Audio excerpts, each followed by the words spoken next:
School. O ang iyang paborito nga bahin ini nga eskwelahan na kay kasi dako nga programa kada Pasko.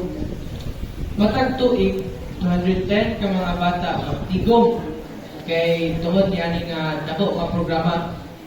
So sunod ani nga programa mga igsunan ang mga bata kanang tudluan kung saan pag first aid kit kanang klase nga pagpangamot ba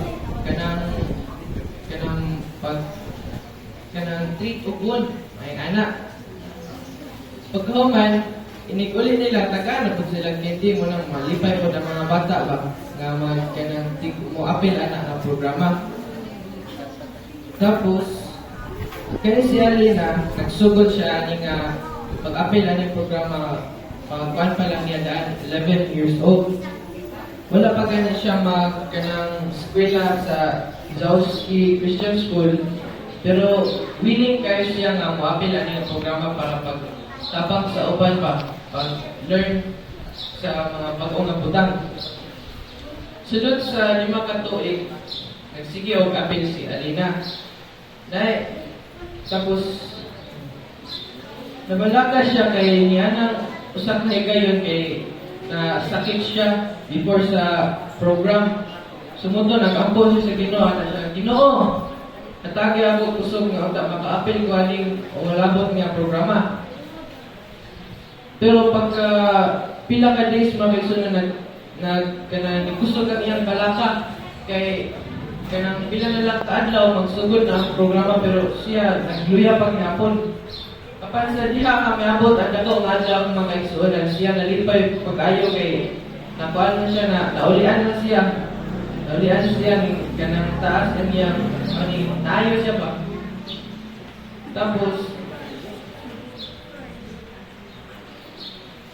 nay usa ka pamilya nga upat ka anak nga niduol kaniya ana siya kanang pwede makik-selfie na tapos ito nag-picture sila nag-selfie pagkaumay nangutana ang babae ang inahan sa upat ka anak ana siya ganun ganang kuhan ka ni apil mo ka ni invest ka kwarta para lang ani ang ginahinay siya og barog mga kaigsunan nagduha siya ka-answer hadlok siya pa yung siya tubag pero ang iyang tubag mga kaigsunan simple na dyan ang matag tao nga nahigugma gayon sa Dios nahigugma usab sa iyang mga silingan ug buot nga ipaambit ang gugma sa Dios pinaagi sa pagpaabot pagbuhat ug maayo nga mga buhat sa kanang mga kaigsunan ug kung kita lang dito motabang sa kanang kuan o kita nahigugma sa Dios kita usab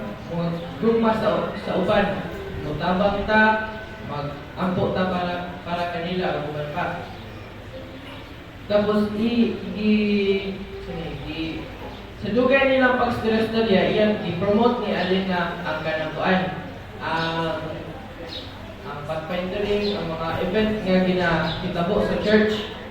Tapos, pagkama atin, ginadala na sa inahan ng iyang mga anak para pag-apil anak ng mga events. Sa ikaduha matigong, i-apil ang iyang mga anak. Pero sa ikatulog, wala na ni-apil. Nahigpulong si Alina kanong wala ni-apil ang kanong anak sa inahan. Pero wala siya nabalakang mag-aksyonan kay D.I. Verse sa 1 Corinthians 3 verse 6 nga nagingon, ako mao ang nagtanong, si Apollos mao ang nagbisbis, apan ang Diyos mao ang nagpatubo. So mga kaigsunan o ang ato radyo hunahunahon kay magsigira tag sangyaw sa mayong balita. Ang uban mamati pero wata kabalo kay na ila magitanong silang kasing-kasing.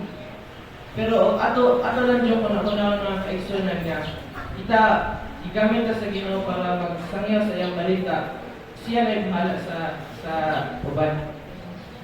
Muna nakaiwas siya diri bisan sa diha nga ang ato kusog mapakyas ka nato at Dios sa luol o muhatag ka nato sa kusog. Kinahanglan lang kita mabutuo ka niya.